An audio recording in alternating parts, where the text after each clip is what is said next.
వందనాలు వెనలా. ఉన్నాలక్క, బాగున్నావా? బాగున్నాను. ఏంటి వెనలా ఈరోజు మందిరానికి రావట్లేదా? పని అయిన తర్వాత వస్తానక్క.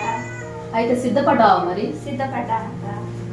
అవును వెనలా, నువ్వు మొన్న మీ అత్తయ్యతో గొడవ పడ్డావు కదా, మరి సమాధానం పడ్డావా? ఆ వేయాలతో నేను సమాధానం పడానక్క. మరి సమాధానం పడకుండా నువ్వు బల్ల ఎలా తీసుకుంటావు? నేను సమాధానం పడానక్క.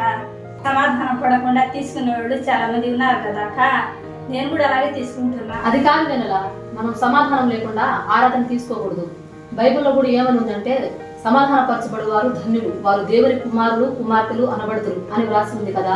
ఆ రీతిగానే మనం కూడా జీవించాలి, అలాగే మనం కూడా ఉండాలి. కాబట్టి వెన్నెలా, నువ్వు వెళ్ళి మీ అత్తయ్య దగ్గర సమాధాన పడు.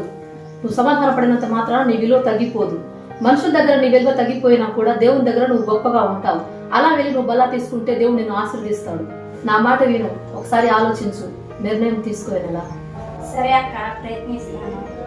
సరే వెన్నెలా, నేను వెళ్ళొస్తాను.